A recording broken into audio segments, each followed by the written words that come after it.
I previously served as a public health nurse for 8 years, so I worked with high-risk families and their babies, and when they were pregnant, just educating them on just getting ready for a baby, a lot of health education around that.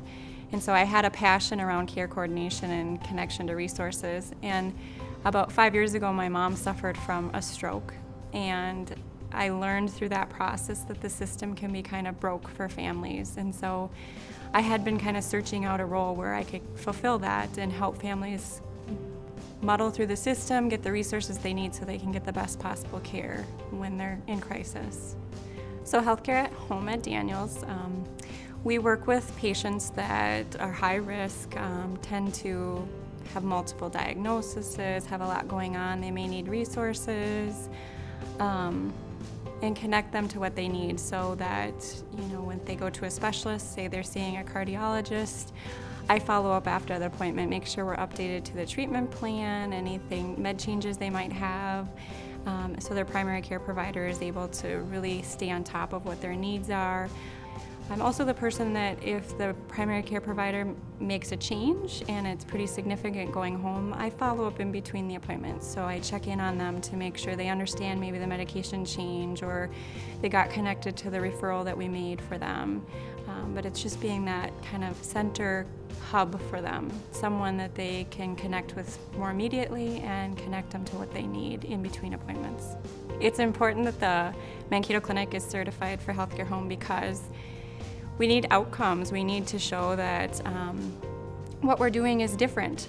Does it make a difference to follow up with families in between? I mean, we definitely, from personal experience, I would say it does, but we need to make sure we're doing things right. Is there more we could be doing for patients?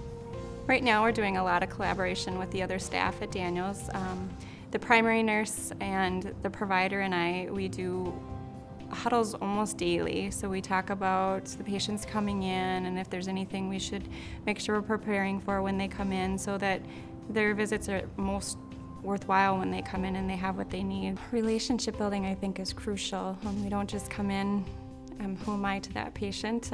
We don't just come in trusting someone and feeling like that you're open to telling them your needs and setting goals with them, because that is a big part of my role too, is setting goals with patients.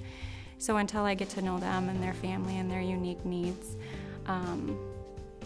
I find I don't get as far. So we do try to do some facilitated visits where I might come in with the provider on the visit, and a lot of follow-up on the phone. And some of it's just checking in and saying you're doing the right thing, just keep on the track you're on. And that's sometimes all the family needs.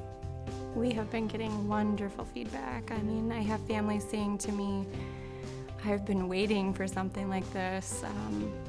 You don't know how much of a struggle it is to try to make sure my kid has the services they need or my family member has the services they need or I am getting what I need.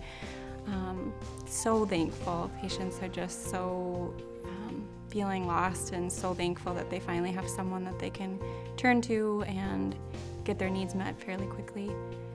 Other staff, I think, are definitely feeling it, and I think all of the staff is working at a different level where we don't just say goodbye to the patient that day and send them home. We send them home and we know we follow up. We know they're getting the care in between that they need.